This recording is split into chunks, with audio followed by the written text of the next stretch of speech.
Next आहे streamline flow. आतापर्यंत आपण जे अभ्यास केला आहे तर जे फ्लुइड्स आहेत हे फ्लुइड्स रेस्ट पोझिशनला असताना आपण अभ्यास केला आहे, बरोबर. आता जे फ्लुइड्स मोशनमध्ये असतील त्यांचा अभ्यास करणे याला म्हणायचं फ्लुइड डायनॅमिक्स. सो फ्लुइड्स जर कशामध्ये असतील, मोशनमध्ये असताना जर त्याचा आपण स्टडी करायलो, सो अशा पद्धतीच्या स्टडीला आपण काय म्हणायचं, fluid dynamics. Okay, so it is a fluid dynamics. आता तुमचा एक एक्सपिरियन्स तुम्हाला माहीत असेल की जेव्हा एखादं टॅप आहे, नळ आहे, तर त्याला जेव्हा तुम्ही स्लोली टर्न करता तर वॉटर फ्लो कसा होतो बरं, स्मूथली होतो सुरुवातीला, बरोबर आहे का. पण जेव्हा स्पीड वाढते तेव्हा त्याचा स्मूथनेस जो असतो आउटफ्लोचा तो काय झालं होतं या ठिकाणी, लॉस होतो, कारण जे पाणी जे आहे ते जास्त स्पीडनं बाहेर येतं. ओके, सो जेव्हा आपण फ्लुइडच्या मोशनचं स्टडी करू तेव्हा आपल्याला काय करायचं माहिती आहे का, की फ्लुइडचे जे बरेचसे जे पार्टिकल्स आहेत तर एका पर्टिक्युलर टाईमला आणि एक पर्टिक्युलर पॉईंटला आपल्याला काय करायचं आहे, फ्लुइड पार्टिकलचं स्टडी करायचं आहे. ओके, आता त्यामध्ये आपल्याला एक नवीन शब्द आता शिकायचा आहे. पहिला जे आपण स्टडी करणार आहोत तर ते आहे स्टेडी फ्लो काय आहे.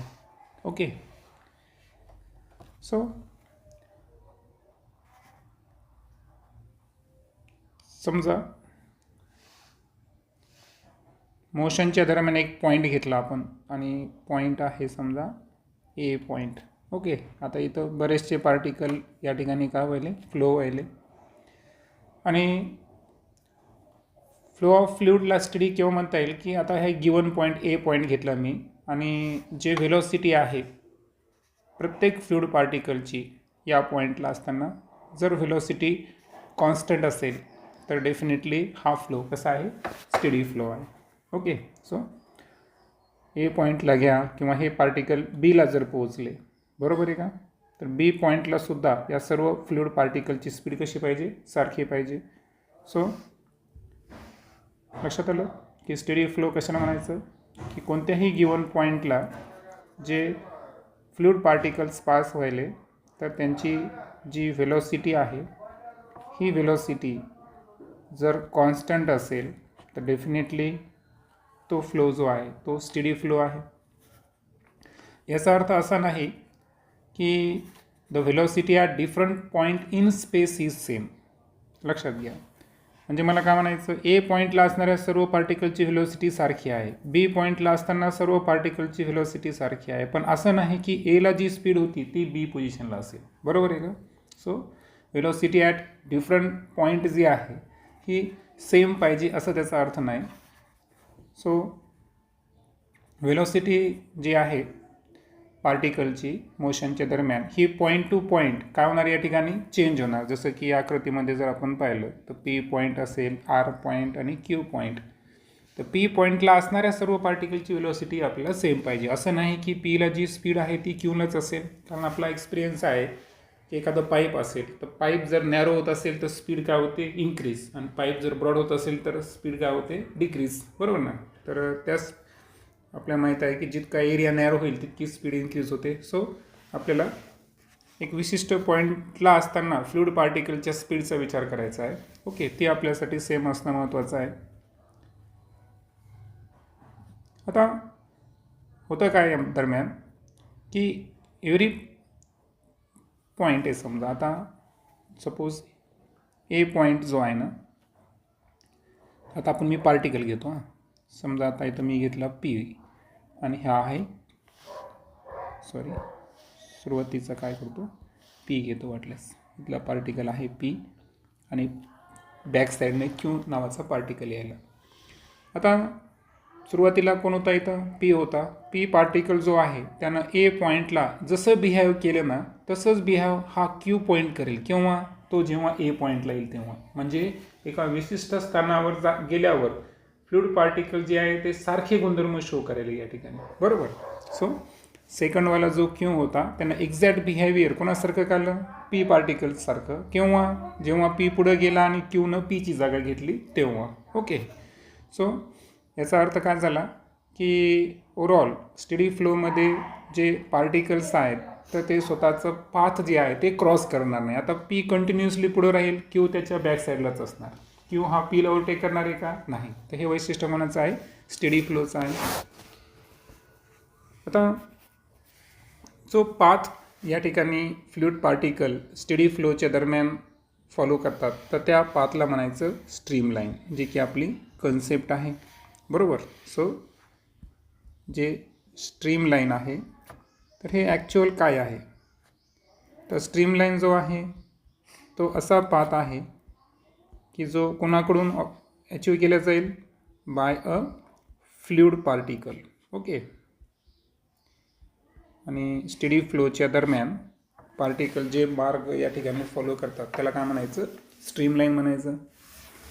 आता स्ट्रीमलाईन जो आहे त्याला डिफाईन करायचा असेल तर तो एक असा कर्व आहे की त्याची टँजेंट आपण ॲट एनी पॉईंट जर पाहिलं तर ती व्हेलॉसिटी जी आहे त्या पॉईंटला जी व्हेलॉसिटीची डायरेक्शन असेल आणि टँजेंटची डायरेक्शन असेल ते दोन्ही काय पाहिजे, एकमेकांच्या सेम पाहिजे.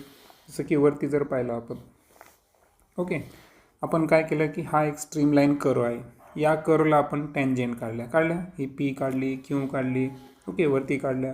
तर ह्या ज्या टँजेंट आहे ना, हे टँजेंट कशाची डायरेक्शन शो करेल, व्हेलॉसिटीची डायरेक्शन जर शो करत असतील. ओके. सो हा फ्लो काय आहे या ठिकाणी, स्ट्रीमलाईन फ्लो आहे, अशी आपण त्याला डेफिनेशन करता येईल. आता ही जी ए फिगर आपल्याला इथं दाखवलेली आहे यामध्ये प्रत्येक कर्व जो आहे, ओके, हा जो कर्व आहे तर हा फ्लुइड पार्टिकलचं काय करायला या ठिकाणी मोशन डिस्क्राईब करायला. Okay. So curve describe how a fluid particles move with time, है ना, वेळेनुसार जे पार्टिकल्स आहेत फ्लुइड पार्टिकल्स हे कशा पद्धतीने मूव्ह व्हायले हे आपल्याला सांगितलेलं आहे. आता हा जो कर्व आहे पी पासून क्यूपर्यंत तर हा एक परमनंट मॅप आहे फ्लुइड फ्लोचा. ओके. सो त्याला आपल्याला काय म्हणता येईल, permanent map of fluid flow. आणि तो ॲक्च्युअल आपल्याला सांगायला की फ्लुइडचं स्ट्रीम म्हणजे प्रवाह कसा आहे, बरोबर.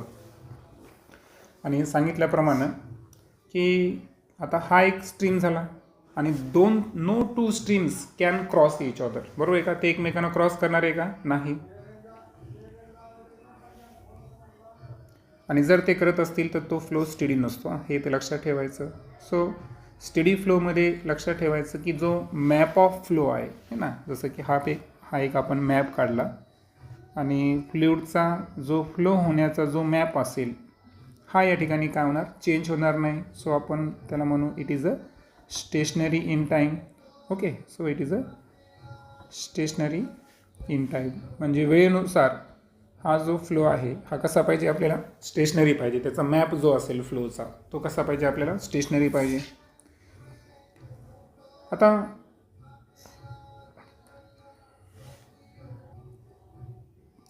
आपल्याला काय करायचं आहे माहिती आहे का, की प्रत्येक फ्लोईंग पार्टिकल जो आहे तर त्याचा स्ट्रीमलाईन शो करण्यासाठी आपण काय करणार माहिती आहे का, की त्याला आपण एंडअप करणार आहे विथ कॉन्टिनम ऑफ लाईन्स. जसं की आता सेकंड फिगरमध्ये जर पाहिलं आपण काय केलं बरं, त्याचं एक प्लेन निश्चित केलं आहे की नाही. So planes perpendicular to the direction of the plane आपण डायरेक्शन ऑफ द फ्लुइडमध्ये घेतलं. त्यामध्ये 3 पॉईंट्स घेतले आपण, पी, आर आणि क्यू. ओके. सो असे 3 पॉईंट्स आपण घेतले. सपोज यांच्या आपण बाउंड्रीसुद्धा सेट केल्या. ओके. आणि actual same set of streamline आपण त्यांचा घेतला. आता एक लक्षात घ्या की जे number of fluid particles cross करणे त्या सर्वांची संख्या काय असणार या ठिकाणी सेम असणार. जरी समजा इथं जास्त असेल परंतु नंबर ऑफ फ्लुइड पार्टिकल जे आहे, समजा इथं n पार्टिकल्स आहे तर इथं पण किती पार्टिकल आहेत आपल्याकडे, n आहे. या पॉईंटला सुद्धा किती आहे, n आहे. सो नंबर ऑफ पार्टिकल्स आपल्याला काय करायचे इथं सेम घ्यायचे आहेत. त्यानंतर आता प्रत्येकाचा आपण एरिया ऑफ क्रॉस सेक्शन घेऊ. सपोज पी पॉईंटचा एरिया ऑफ क्रॉस सेक्शन काय आहे, A P.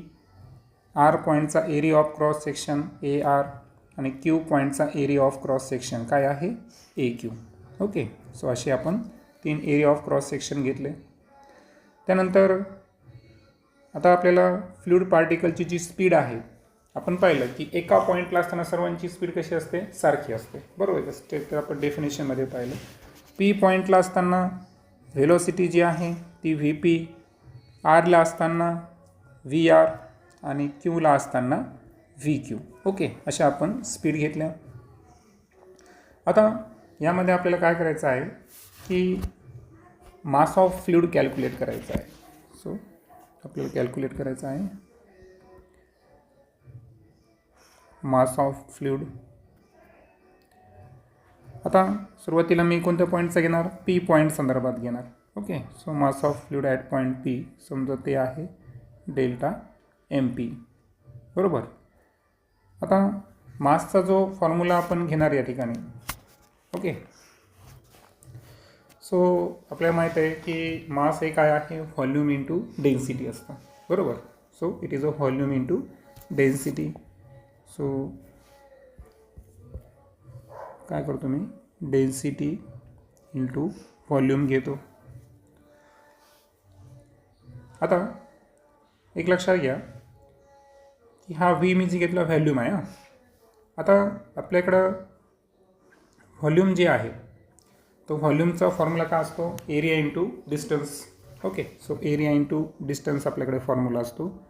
So density P आणि एरिया जर घेतला आपण ए, बरोबर आहे का, आणि डिस्टन्स आहे समजा एल पी. आता मी डिस्टन्स नाही घेतलेलं आहे, पण एक रेफरन्ससाठी मी एल हे डिस्टन्स कन्सिडर करतो.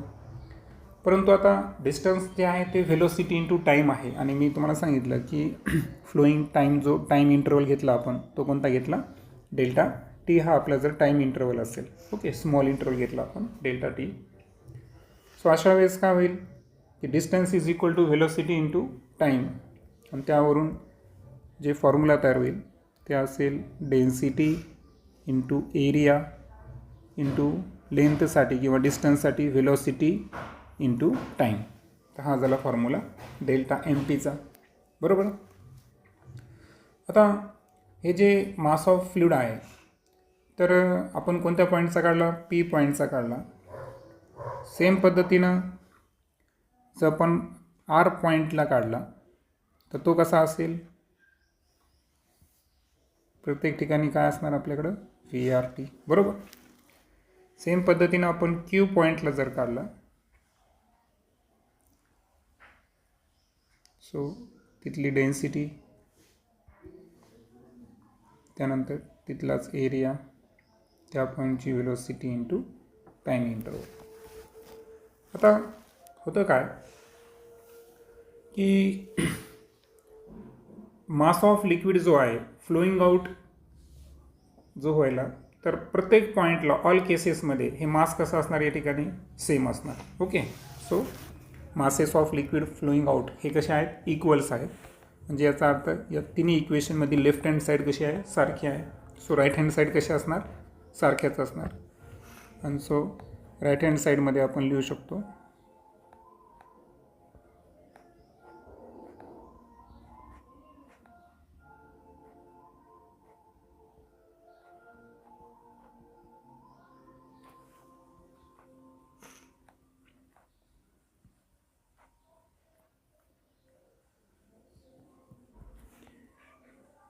इथे थोडंसं. ओके. आता मला सांगा याच्यामध्ये जे आहे की पहिल्यांदा तर टाईम इंटरवल या ठिकाणी काय होणार, कॅन्सल होणार.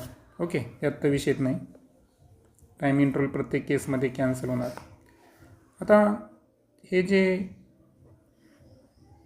एरिया आणि व्हेलॉसिटी आहेत, ओके. आता एरिया आणि व्हेलॉसिटी, तर मला सांगा की जे फ्लो आहे हा जर इनकॉम्प्रेसिबल फ्लुइड्सचा असेल तिथं व्हॉल्यूम चेंज होण्याचा काही विषय आहे का, नाही. कारण आपल्याला माहीत आहे की वाटल्यास इथं लिहितो मी कंडिशन समजा, आहे की नाही. तर कंडिशन काय आपली, for flow of incompressible fluid. So incompressible fluid असतील तर फक्त प्रश्न कशाचा राहील, डेन्सिटीचा राहील, बरोबर. बाकी तर व्हॉल्यूम कॉन्स्टंट असणार. आणि दॅट्स वाय इथं आपण तर व्हॉल्यूम कॉन्स्टंट असणार आणि डेन्सिटीसुद्धा कॉन्स्टंट असणार. सो डेन्सिटी जी आहे at point P, at point R, at point Q ही सुद्धा सेम असणार. आणि त्यामुळे वरच्या इक्वेशनमध्ये काय करू आपण की डेन्सिटीसुद्धा रिमूव्ह करून टाकू. आता फक्त काय राहिलं, area into velocity. So we can write A P V P is equal to A R V R is equal to A Q V Q. म्हणजे याचा अर्थ काय झाला की हे जे मोशन आहे फ्लुइडचं, तर या मोशन दरम्यान प्रत्येक पॉईंट जो आहे पी आर क्यू त्या ठिकाणी एक गोष्ट कॉन्स्टंट आहे आणि तो कॉन्स्टंट कोणता फॅक्टर आहे, ए व्ही फॅक्टर आहे, बरोबर. सो ओव्हरऑल आपल्याला लिहिता येईल की एरिया इंटू व्हेलॉसिटी जी आहे ही पूर्ण मोशन दरम्यान काय आहे, कॉन्स्टंट आहे. आणि यालाच म्हणायचं equation of continuity. Okay, so it is a equation of continuity. आता इक्वेशन ऑफ कंटिन्युटी समजून घेतल्यानंतर लक्षात ठेवायचं आहे की हा जो ए व्ही आहे तर हा आपल्याला काय द्यायला माहिती आहे का, तर हा आपल्याला ॲक्च्युअल देत आहे व्हॉल्यूम फ्लक्स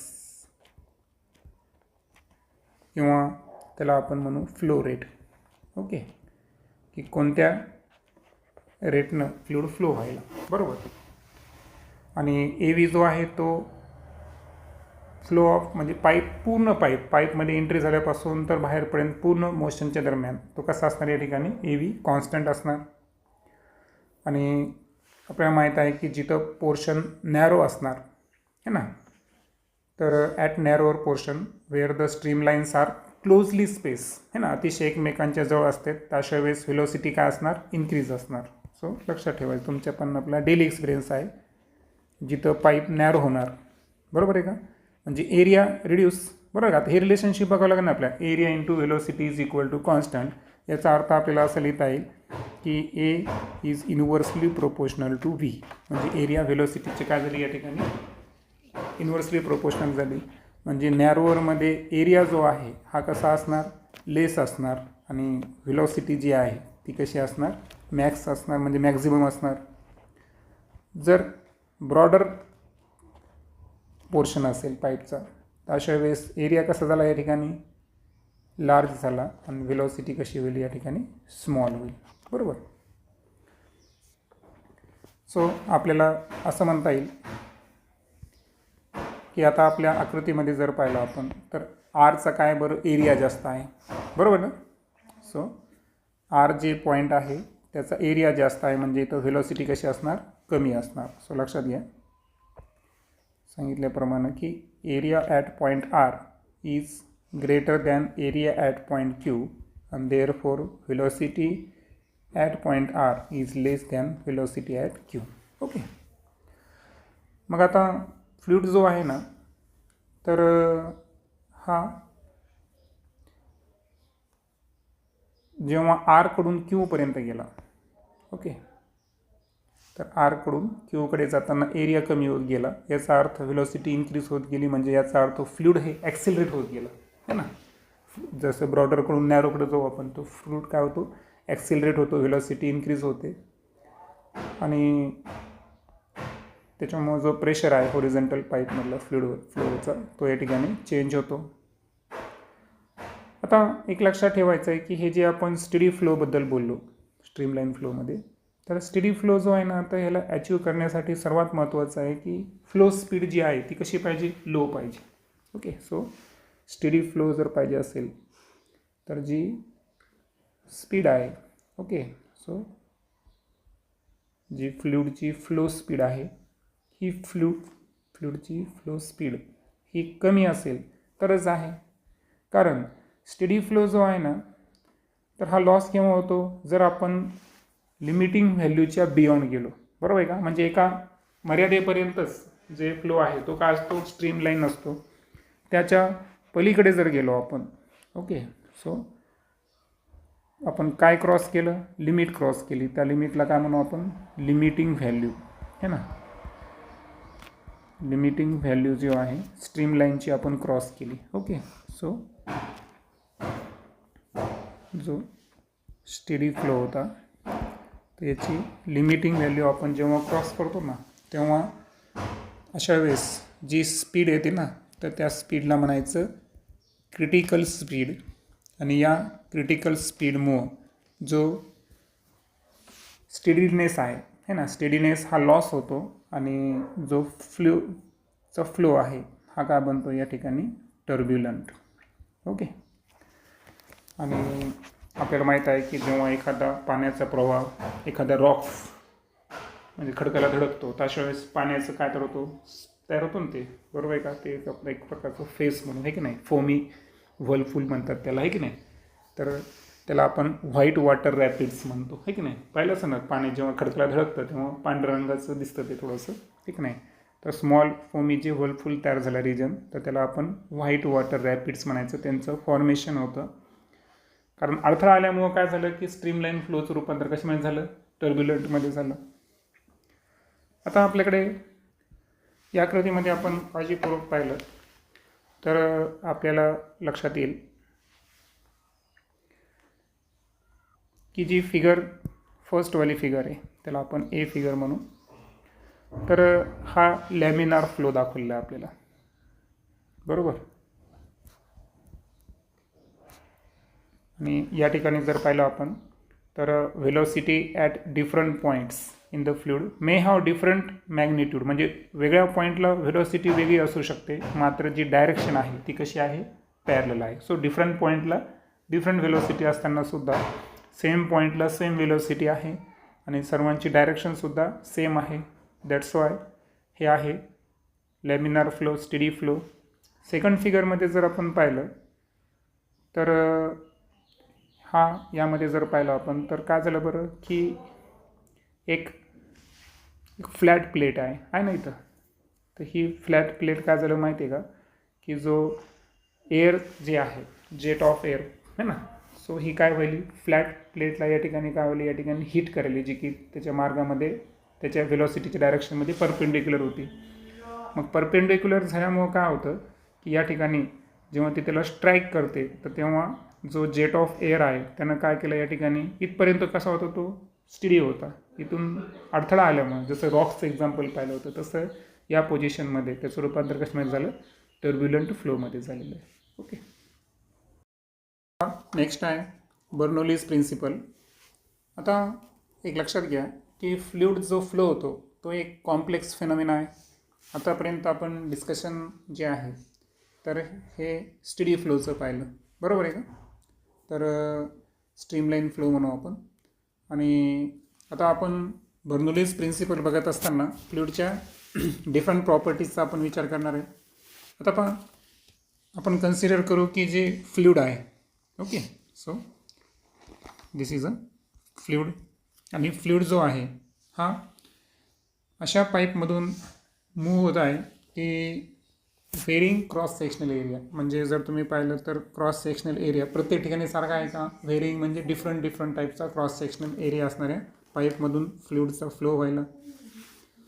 आणि जो पाईप आहे तर आपण असं करू की तो सुद्धा जमिनीपासून वेगवेगळ्या हाईटला ठेवलेला आहे. जसं की एरिया A1 जो आहे तो सरफेसपासून, ग्राउंड सरफेसपासून H1 हाईटला आहे आणि एरिया A2 जो क्रॉस सेक्शनल एरिया आहे तो ग्राउंडपासून कोणत्या हाईटला आहे, H2 हाईटला आहे. आता एक लक्षात घ्या की जे फ्लुइड या ठिकाणी फ्लो व्हायला तो इनकॉम्प्रेसिबल आहे असं आपण लक्षात ठेवा. तर इनकॉम्प्रेसिबल फ्लुइड कोण असतात, जनरली लिक्विड असतात. ओके, सो लिक्विड हे इनकॉम्प्रेसिबल फ्लुइड फ्लो होत आहे, त्याचा स्टेडी फ्लो होत आहे असं आपण कन्सिडर करू. आता एक लक्षात ठेवायचं की इक्वेशन ऑफ कंटिन्युटीचं कॉन्सिक्वेन्स जर आपण विचारात घेतलं तर होतं काय की एरिया बदलला की त्यामधून वाहणाऱ्या जो फ्लुइड आहे त्याची व्हेलॉसिटीसुद्धा बदलते. सो व्हेलॉसिटी जी आहे ना तर ही या ठिकाणी चेंज होते. त्यानंतर एक लक्षात ठेवायचं आहे की या फ्लुइडचा फ्लो होण्यासाठी एक फोर्सची आवश्यकता असते आणि definitely force is required to produce this acceleration. आणि हे जे ॲक्सिलरेशन आहे तर हे फ्लुइडला जे सराउंडिंग असतं त्या सराउंडिंगमुळे, कारण मागचे पार्टिकल समोरच्या पार्टिकलला काय करत असतात, पुश करत असतात. आणि दॅट्स वाय जो प्रेशर आहे तो सुद्धा डिफरंट रिजनला डिफरंट पाहिजे, कारण आपल्याला माहीत आहे की सेम प्रेशर तर इक्विलिब्रियम कंडिशन झाली, बरोबर. सो आता बर्नौलीज जे इक्वेशन आहे तर त्यासाठी आता आपण ही पूर्ण कन्सेप्ट समजून घेणार आहोत. आता यामध्ये आपण कायनेटिक एनर्जी चेंजेस आणि एलिव्हेशन या दोन गोष्टीबद्दल आपण डिस्कस करणार आहोत. ओके. सो बर्नौलीज प्रिन्सिपल जो आहे तर त्यामध्ये दोन गोष्टी महत्त्वाच्या आहेत की जो आपल्याला 2 पॉईंटचा प्रेशर घ्यायचा आहे, लक्षात घ्या. जसं की पहिला पॉईंट आपण कोणता घेतला, BC, आणि दुसरा पॉईंट कोणता घेतला आपण, D. असे 2 रिजन घेतले आपण. आणि सो यामध्ये कायनेटिक एनर्जीचा जो चेंज आहे ना, व्हेलॉसिटीचा चेंज म्हणण्याच्याऐवजी आपण कायनेटिक एनर्जीमधला चेंज म्हणू. आणि दुसरा आहे elevation change. Okay. So elevation change अर्थातच जो हाईट आहे ती हाईटसुद्धा डिफरंट आहे, तर हा चेंज आपल्याला किंवा याला आपण पोटेन्शियल एनर्जीसुद्धा म्हणू शकतो. ओके. तर अशा दोन गोष्टी आपल्याला विचारात घ्यायच्या आहे ना. कायनेटिक एनर्जी चेंजला काय म्हणलो मी, व्हेलॉसिटी चेंज. तर या फिजिकल कन्सेप्टचा आपण इथं उल्लेख करणार आहोत. सो आकृतीवरून सुरुवात करू आपण. आता यामध्ये 2 रिजन आहेत पहा. पहिला रिजन जो आहे तो आहे BC रिजन आणि दुसरा रिजन कोणता आहे, DE रिजन, बरोबर. सो हा रिजन 1 आणि हा रिजन 2. आता फ्लुइड जो आहे इनिशियली कुठं आहे बरं, पहिल्या रिजनमध्ये B2C मध्ये फ्लुइड आहे. ओके. आता एक लक्षात घ्या की आता आपण 2 रिजन विचारात घ्यालो, एक BC आणि DE. पण मला सांगा DE रिजनपर्यंत फ्लुइडला पोहोचण्यासाठी कोणतं रिजन क्रॉस करावं लागेल, B to D region cross करावं लागेल. तो तेव्हाच तो सेकंड रिजनमध्ये काय करायला, एंटर करायला. म्हणजे आता आपण सुरुवातीला जे रिजन घ्यालो तो B2 काय आहे, D आहे. आणि एरिया फक्त आपण B to C चा विचारात घ्यालो. आता एक लक्षात घ्या, आता आपण एक इन्फायनाईट सेलमध्ये स्मॉल टाईम इंटरवल घेऊ. तो टाईम इंटरवल किती आहे, Δt, जो दोन्ही ठिकाणी आपण सारखा घेणार आहे. ओके. सो एकाच एक इन्फायनाईट सेलमध्ये टाईम इंटरवल आपण घेतला आणि सो यामध्ये आपण पॉईंट Bला असताना जी व्हेलॉसिटी आहे ती व्हेलॉसिटी काय घेतली आपण, V1 कन्सिडर केली. आणि त्यानंतर पॉईंट Dला असताना जी व्हेलॉसिटी यायली ती कोणती यायली, V2 यायली, असं कन्सिडर करू आपण. आता तुम्हाला माहीत आहे की distance is equal to velocity into time. मग आता मला सांगा की जो फ्लुइड आहे इनिशियली जो B पॉईंटला होता तो B पॉईंटकडून आता मूव्ह व्हायला लागला C पॉईंटपर्यंत. तर B to C पर्यंत त्यानं डिस्टन्स किती कवर केलं, त्या डिस्टन्सला समजा मी S1 कन्सिडर केलं.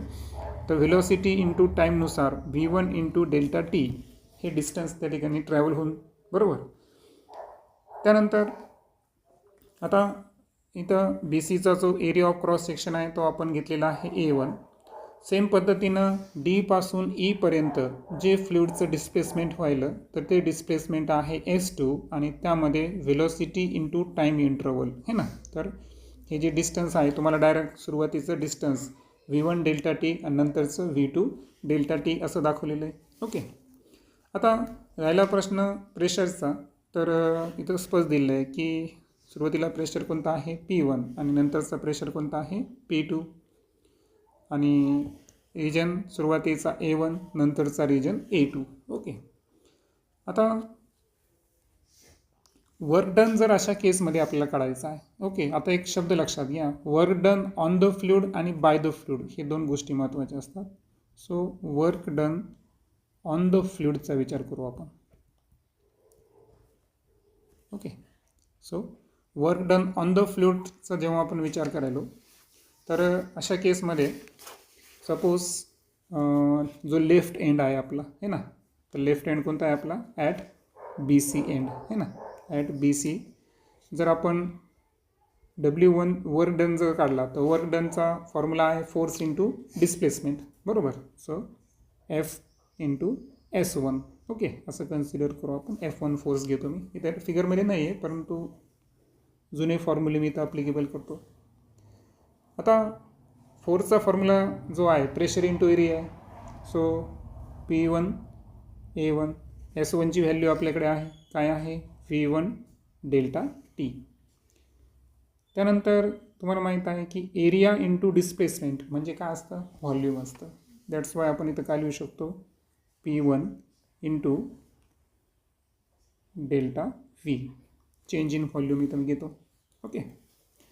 सो आता हा जो व्हॉल्यूम डेल्टा V आलेला आहे ना, तर एक लक्षात घ्या की या ठिकाणी व्हेरिंग डायमीटर जरी असेल पाईपचं, मात्र जे फ्लुइडचा जेवढा आपण पोर्शन घेतला तर इनिशियल व्हॉल्यूम हा फायनल व्हॉल्यूमच्या काय असणार या ठिकाणी इक्वल असणार. ओके.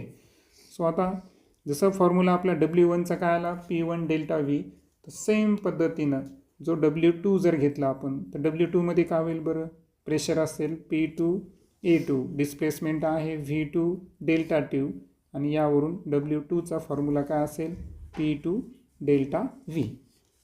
बरोबर. आता एक लक्षात घ्यायचं की BC जे होता ना, तर त्यावेळेस आपण काय काढलं माहिती आहे का, work done on the fluid काढलेलं आहे. परंतु मला सांगा, जेव्हा रिजन DE आला तर अशा वेळेस जे वर्क डन आहे ते फ्लुइडवर झालं नाही, तर उलट फ्लुइड तिथपर्यंत जे आहे ना, तर इथंही सुद्धा इक्वेशन ऑफ कंटिन्युटी जर आपण अप्लिकेबल केलं तर इथं work done by the fluid आहे. Okay. So work done by the fluid जे आहे तर हे आपण इथं कॅल्क्युलेट केलं आहे. म्हणजे लक्षात घ्या की सुरुवातीला आणि शेवटी तुम्हाला माहीत आहे की इक्वल अँड अपोजिट आपण हे विचारात घेत असतो. बरोबर आहे का. आणि दॅट्स वाय इथं work done by the fluid घेतलं, कारण इथं जर आपण work done on the fluid घेतलं असतं, work done on the fluid घेतलं असतं, तर अशा केसमध्ये काय झालं असतं की जे वर्क डनची व्हॅल्यू आहे ही निगेटिव्ह व्हॅल्यू असते. So -P2 into delta V. Okay. So हा दोन्हीला मेन डिफरन्स आपण समजून घेऊ. सो आता ओव्हरऑल आपल्याला जे काढायचं आहे तर आपण घेऊ आता total work done on the fluid. Okay. So total work done on the fluid जर घ्यायचं असेल आपल्याला, तर यामध्ये काय होईल की इनिशियल वर्क डनमधून फायनल वर्क डन आपल्याला वजा करावं लागेल. म्हणजे वर्क डन ऑन द फ्लुइडमधून work done by the fluid हे आपण काय करायलो, सबस्ट्रॅक्ट करायलो. आणि सो P1 डेल्टा V मधून आपण P2 डेल्टा V मायनस करणार.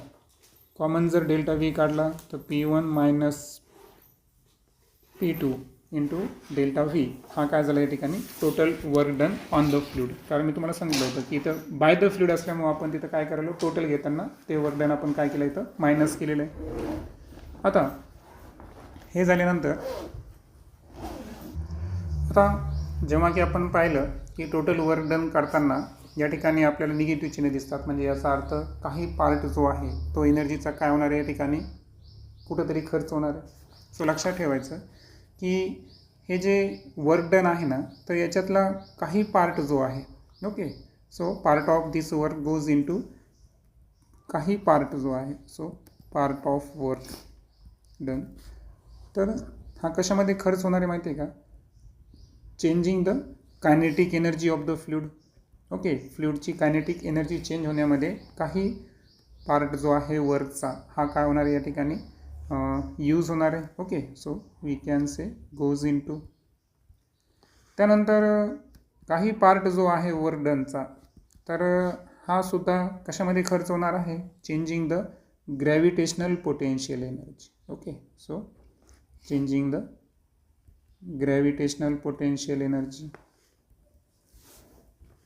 सो आता जर आपण आता हे पाहिलं की काही पार्ट हा कायनेटिक एनर्जी आणि काही पार्ट हा ग्रॅव्हिटेशनल पोटेन्शियल एनर्जीमध्ये वर्क डनचा जो आहे तो लॉस होणार आहे. तर फ्लुइडची जी डेन्सिटी आहे, ओके, सो रो जी आहे ती फ्लुइडची काय आपण डेन्सिटी कन्सिडर करू. आणि ॲज वी नो की यामध्ये जो मास डेल्टा टीमध्ये, डेल्टा टी या टाईममध्ये जितका मास ऑफ फ्लुइड या ठिकाणी फ्लो व्हायला, लक्षात आलं, म्हणजे इथे पण तो मास डेल्टा एम असेल, इथं पण डेल्टा एमच असेल ना. जितके पोर्शन घेतला आपण तितका मास ऑफ फ्लुइड जो आहे तो डेल्टा एम आहे. Okay, so M is the mass of fluid in time interval delta T. Okay, delta T एवढ्या टाईम इंटरवलमधला तेवढ्याच पोर्शनमधला जो मास ऑफ फ्लुइड घेतला आपण तो डेल्टा एम आहे असं आपण कन्सिडर करू. तर आपल्याला माहीत आहे की mass is equal to density into volume. So density आपण घेणार आणि व्हॉल्यूमसाठी काय घेणार, एरिया इंटू लेंथ किंवा डिस्प्लेसमेंट. आणि एरिया इंटू डिस्प्लेसमेंट, डिस्प्लेसमेंट काय आपलं velocity into time. So delta एमचा फॉर्म्युलाला density area into velocity into delta T आहे ना, कारण हे डिस्प्लेसमेंट आहे. डिस्प्लेसमेंट म्हणजे लेंथ, लेंथ इंटू एरिया म्हणजे काय व्हॉल्यूम, व्हॉल्यूम इंटू डेन्सिटी म्हणजे मास. ओके, सो पुन्हा एकदा रो आणि ह्या पूर्ण जे आहे तो व्हॉल्यूमचा आहे. आणि सो आपण त्याला काय वापरला शब्द डेल्टा व्ही जी सुरुवातीला वापरला होता. आता यामध्ये आपल्याला आता काढायचं आहे change in gravitational potential energy, ज्याचा आपण उल्लेख केला होता इथं. So change in the gravitational potential energy, यामधला जो चेंज आहे सपोज तो आहे डेल्टा यू. तर आपल्याला माहीत आहे की फॉर्म्युला काय आपल्याकडे एम जी एच है ना. आता मास जे आहे, माससाठी आपल्याकडे काय फॉर्म्युला आलेला आहे सांगा, रो व्ही, बरोबर. सो रो डेल्टा व्ही, जीला जी घेऊ आपण आणि एचच्या ऐवजी आपल्याकडे दोन हाईट डिफरन्स आहेत, H2 मायनस H1.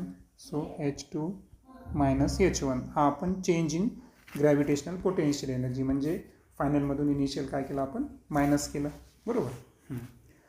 आता दुसरे पोर्शन जो आपण बोललो होतो की काही पार्ट कायनेटिक एनर्जीमध्ये लॉस होणार आहे, सो त्याबद्दल बोलूया.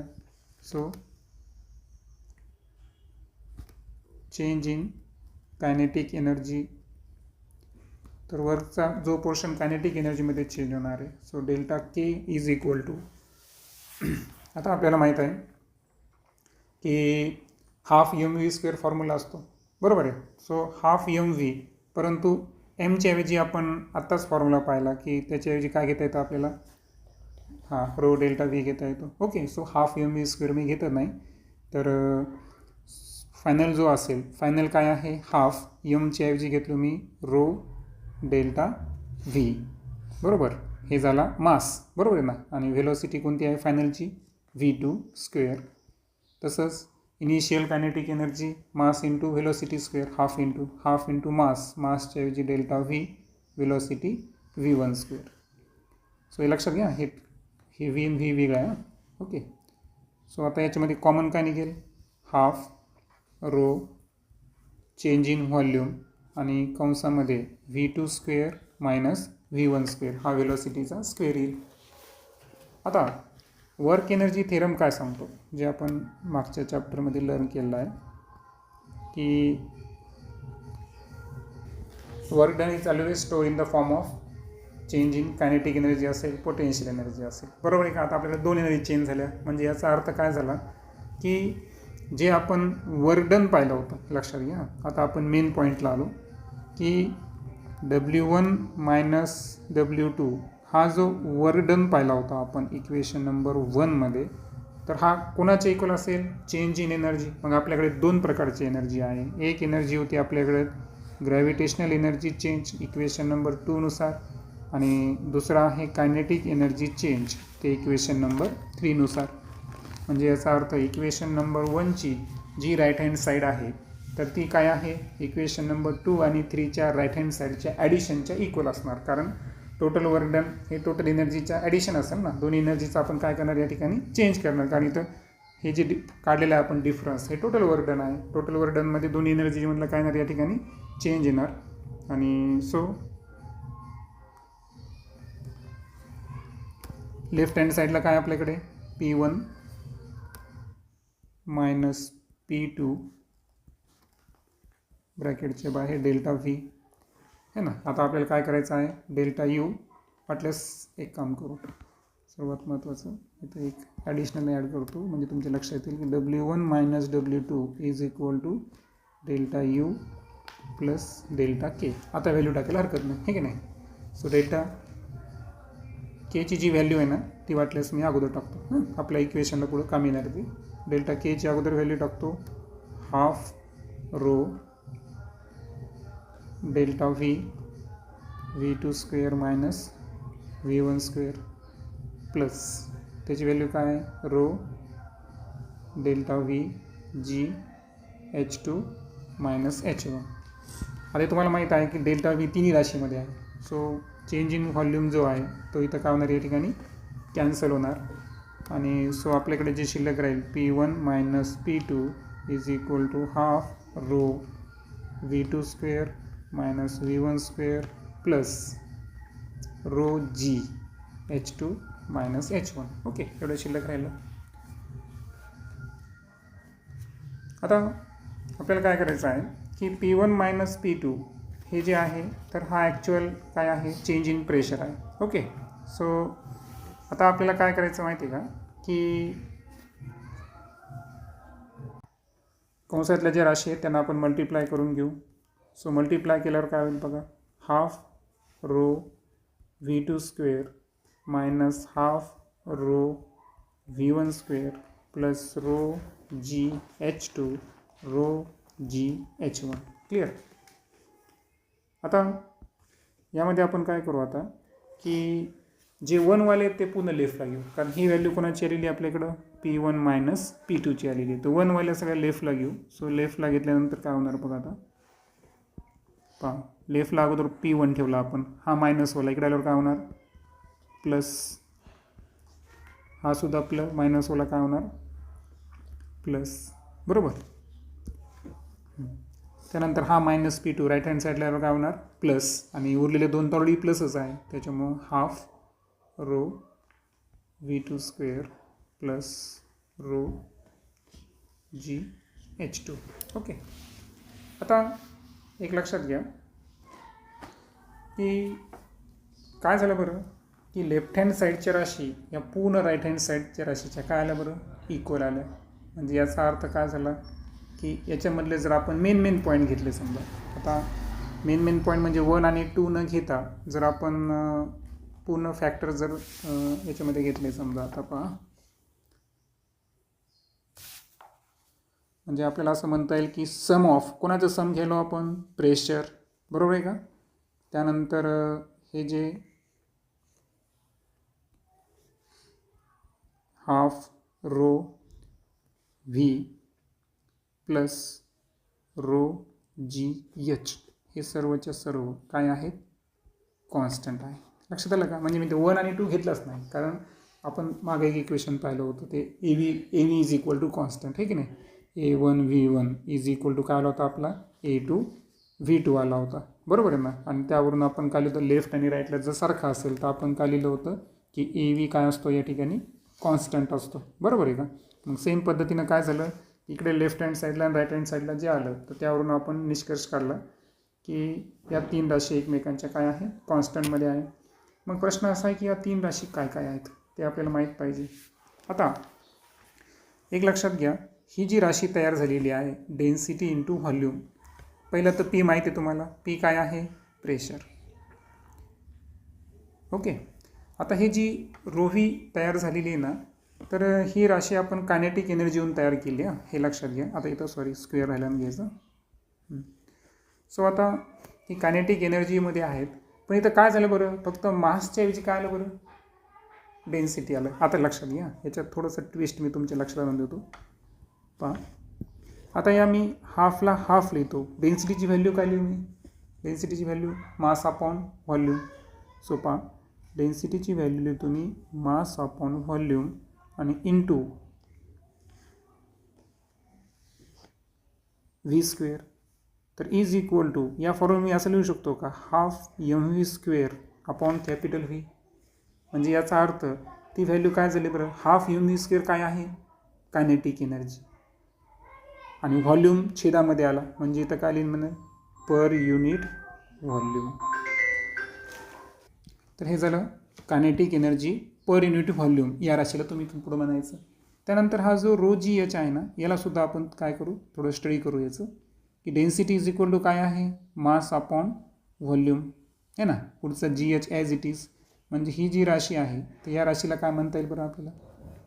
वरची राशी काय आहे, पोटेन्शियल एनर्जी, खाली काय आला, volume. So potential energy per unit volume असं आपल्याला म्हणता येईल.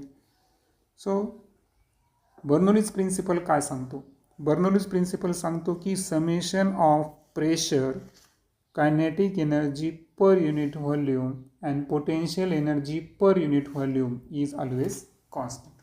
बरोबर. पुन्हा एकदा repeat. The sum of pressure of the fluid, kinetic energy per unit volume of the fluid and potential energy per unit volume of the fluid is always constant. हा झाला Bernoulli's principal. आता एक लक्षात ठेवायचं की जेव्हा आपण एनर्जी कन्झर्वेशनचं प्रिन्सिपल अप्लाय करतो, बरोबर, तर आतापर्यंत या केसमध्ये आपण असं ॲझ्युम्शन केलेलं आहे की no energy loss due to friction. So no energy loss due to friction हे आपण ॲझ्युम्शन केलेलं आहे की घर्षणामुळं कोणत्याही प्रकारचं काय होत नाही, या ठिकाणी एनर्जीचा लॉस होत नाही, है ना, वर्क एनर्जी थेरम जेव्हा आपण ॲप्लिकेबल केलं. परंतु रिॲलिटी जर पाहिली आपण तर जेव्हाही फ्लुइड फ्लो होतात, ओके, तर फ्लुइडचं फ्लोईंग होत असताना काही एनर्जीचा जो लॉस आहे तो इंटरनल फ्रिक्शनमुळे होत असतो. सो वेनेवर जेव्हाही जे फ्लुइड्स आहेत हे फ्लुइड्स फ्लो होतात, तर फ्लो होत असताना या ठिकाणी काय होतो, एनर्जीचा लॉस होत असतो. आणि हा जो एनर्जीचा लॉस व्हायला काही पार्ट्स, तर याच्या मागचं रिझन जर पाहिलं तर ते रिझन आहे इंटरनल फ्रिक्शन.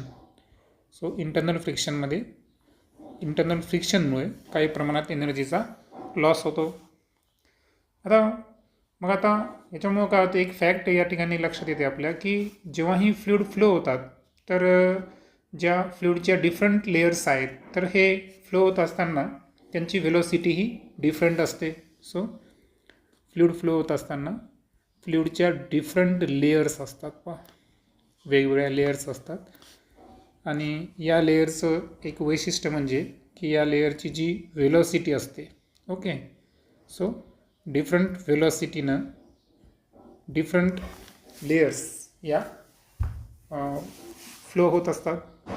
आणि ह्या ज्या लेयर्स आहेत तर या लेयरचं एक वैशिष्ट्य आहे की हे एकमेकावर काय या ठिकाणी फ्रिक्शन लावत असतात, ओके. सो जेवढ्या काही फ्लुइडच्या लेयर्स असतील तर त्या लेयर्स एकमेकावर काय लावायला या ठिकाणी फ्रिक्शन फोर्स अप्लाय करत असतात. आणि दॅट्स वाय या फ्रिक्शन फोर्समुळेच या ठिकाणी एनर्जीचा काय होतो, लॉस होतो.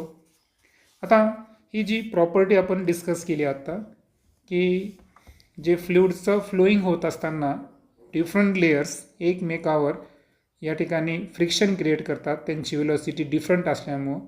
तर या इंटरनल फ्रिक्शनमुळं होणारा जो एनर्जीचा लॉस आहे, तर प्रॉपर्टी ही जी फ्लुइडची आहे त्या प्रॉपर्टीला नाव आहे, ते नाव आहे viscosity, okay. So it is a viscosity. आणि हे आपण पुढे एक याचं सेपरेट लेक्चर घेणारच आहोत. आणि दुसरं जर पाहिलं आपण तर जे कायनेटिक एनर्जी जी आहे फ्लुइडचा, तर याचा काही पार्ट हा हीट एनर्जीमुळे सुद्धा काय होतो, या ठिकाणी कन्वर्ट होतो. आणि सो सांगितल्याप्रमाणे जो लॉस ऑफ कायनेटिक एनर्जी होतो काही प्रमाणात, तर याचं ट्रान्सफॉर्मेशन हे डायरेक्ट कशामध्ये होतं, हीटमध्ये होत असतं, ओके. सो फ्लुइडच्या जे कायनेटिक एनर्जी आहे तर त्याचं कन्व्हर्जन हीट एनर्जीमध्ये झालं. आणि सो जे बर्नौलीज प्रिन्सिपल आहे जे आपण लर्न केलेलं आहे, तर हे ॲप्लिकेबल केव्हा आहे, ओके. सकाळी आपण बर्नौलीज प्रिन्सिपल लर्न केलेलं आहे. सो हे ॲप्लिकेबल केव्हा असेल, तर लक्षात ठेवायचं की बर्नौलीज इक्वेशन होण्यासाठी दोन गोष्टी पहिली गोष्ट एक महत्त्वाची आहे की जे फ्लुइड आहे ते नॉन व्हिस्कस पाहिजे, okay. So for Bernoulli's equation, okay, Bernoulli's equation केव्हा ॲप्लिकेबल असेल, जेव्हा तिथं विस्कोसिटी नसेल. Okay, so no viscosity. Okay, किंवा त्याला आपण झिरो विस्कोसिटी म्हणू. तर विस्कोसिटी जर झिरो असेल तर डेफिनेटली त्या कंडिशनमध्ये आपल्याला बर्नौलीज इक्वेशन काय करायचं, अप्लिकेबल करायचं आहे. अर्थातच बर्नौलीज इक्वेशन हे फक्त आणि फक्त कोणत्या फ्लुइडला अप्लिकेबल आहे, नॉन व्हिस्कस फ्लुइड. कारण व्हिस्कोसिटी असेल आणि त्यामुळे जर एनर्जी लॉस होत असेल तर तिथं आपलं बर्नौलीज इक्वेशन अप्लिकेबल नसणार. ही पहिली सिच्युएशन आपण म्हणू त्याला. त्यानंतर आता हे झालं पहिलं रिस्ट्रिक्शन. बरोबर आहे का. ए नंबर देतो मी की विस्कोसिटी कन्सेप्ट आपण समजून घेतली आणि जे पहिलं रिस्ट्रिक्शन म्हणू आपण त्याला की कुठं कुठं बर्नौलीज इक्वेशन अप्लिकेबल होऊ शकत नाही किंवा आपण काय निग्लेक्ट करायलो. तर नॉन विस्कस फ्लुइडलाच फक्त बर्नौलीज इक्वेशन अप्लिकेबल आहे. विस्कोसिटी जर असेल तर तिथं ते लागू होत नाही. आणि सेकंड जे महत्त्वाचं आहे की जे रिस्ट्रिक्शन आहे, तर बर्नौलीज इक्वेशन हे फक्त अशाच फ्लुइडला अप्लिकेबल आहे की जे फ्लुइड कसे असतील, इनकॉम्प्रेसिबल असतील. ओके, सो इनकॉम्प्रेसिबल जे फ्लुइड आहेत. ओके, तर यांनाच फक्त बर्नौलीज इक्वेशन काय आहे, अप्लिकेबल आहे. ओके, सो लक्षात आल्या दोन गोष्टी की बर्नौलीज इक्वेशन हे नॉन व्हिस्कस फ्लुइड आणि इनकॉम्प्रेसिबल फ्लुइड या दोघांनाच फक्त अप्लाय आहे. बरोबर आहे का. ही एक आयडियल सिच्युएशन म्हणू आपण. आणि दुसरं जे आपण इनकॉम्प्रेसिबल बोललो तर काय होतं माहिती आहे का की इलॅस्टिक एनर्जी जी आहे फ्लुइडची ती आपण विचारात घेतली नाही. ओके, बर्नौलीज इक्वेशनमध्ये इनकॉम्प्रेसिबल जे फ्लुइड आहे त्यालाच अप्लिकेबल काय आहे. जर एखादा फ्लुइड कॉम्प्रेसिबल असेल तर त्याच्यामध्ये कोणता गुणधर्म आला, इलॅस्टिसिटी. मग इलॅस्टिसिटी आला म्हणजे तिथे इलॅस्टिक एनर्जी आली आणि इलॅस्टिक एनर्जीच आपण कुठं विचारात घेतलीच नाही. दॅट्स वाय ही सिच्युएशन आहे. आता असं ह्या दोन मर्यादा जरी असतील परंतु बर्नौलीज इक्वेशनचे बरेचसे जे आहेत तर खूप काही असे बेनिफिट्स किंवा वाईड व्हरायटीमध्ये त्याचे ॲप्लिकेशन्स आहेत. फक्त जे कंडिशन आहे तर कंडिशन मग आपल्या लक्षात आलं असेल की नो विस्कोसिटी किंवा लो विस्कोसिटी असणारे जे इनकॉम्प्रेसिबल फ्लुइड्स आहेत त्यालाच फक्त बर्नौली ॲप्लिकेशन काय करतो, गुड होल्ड करतो. म्हणजे याचा अर्थ काय झाला की जे टर्ब्युलंट फ्लो आहेत त्या टर्ब्युलंट फ्लोला बर्नौलीज इक्वेशन ॲप्लिकेबल नाही. ओके, सो बर्नौलीज ॲप्लिकेशन जे आहे ते विस्कस फ्लुइडला पण अप्लिकेबल नाही आणि त्यानंतर दुसरं जे टर्ब्युलंट फ्लो आहे त्यालासुद्धा अप्लिकेबल नाही. ओके, सो वाटलंच लिहून टाकू आपण नॉट अप्लिकेबल. ओके, इथं वाटलंच काय करू आपण अप्लिकेबल लिहू. सो अप्लिकेबलमध्ये आपण नॉन विस्कस फ्लुइड आणि compressible fluid, incompressible fluid sorry, या दोघांचं नाव लिहिली. ओके, आणि नॉट अप्लिकेबलमध्ये सुद्धा आपण काय करणार की not applicable to viscous fluid, viscous फ्लुइडला अप्लिकेबल नाही आणि not applicable to turbulent flow. Flow जर टर्ब्युलंट असेल तिथं पण बर्नौलीज ॲप्लिकेशन हे इक्वेशन अप्लिकेबल नसतं. आता फायनली पाहू आपण की जेव्हा फ्लुइड्स हे रेस्ट पोझिशनला असतील. ओके, सो फ्लुइड्स जे आहेत हे रेस्ट पोझिशनला आहे असं आपण कन्सिडर करू. आता हे असताना मला सांगा जी व्हेलॉसिटी असेल, दोन प्रकारच्या व्हेलॉसिटीज आपण पाहिल्यात इक्वेशनमध्ये, एक आहे V1 दुसरे आहे V2. ओके, आणि त्यासाठी कॉमन आपण V कन्सिडर करू. सो व्हेलॉसिटी जर झिरो असेल तर अशा वेळेस बर्नौलीज इक्वेशन काय होईल, तर व्हेलॉसिटीचं जे युनिट असेल यामधलं आहे ना V1 V2 वाल्या राशी या ठिकाणी काय होतील, पूर्णपणे ड्रॉप होतील. पहिली आणि तिसरी राशी राहील. And so we can write P1 is equal to rho G H1 is equal to P2 plus rho G H2. बरोबर, कारण व्हेलॉसिटीवाली राशी तर आपण ड्रॉप केल्या. आता यामध्ये प्रेशर डिफरन्स जर घ्यायचा असेल तर P1 minus P2 is equal to rho G H2 minus rho G H1. बरोबर, आणि कॉमन जर आपण रो जी काढला तर कंसात काय होईल, H2 minus H1. Okay, so हा फॉर्म्युला या ठिकाणी बर्नौलीज इक्वेशन आहे. कोणाला ॲप्लिकेबल आहे? जे फ्लुइड रेस्ट पोझिशनला असतील तिथं आपण हा फॉर्म्युला यूज करायचा.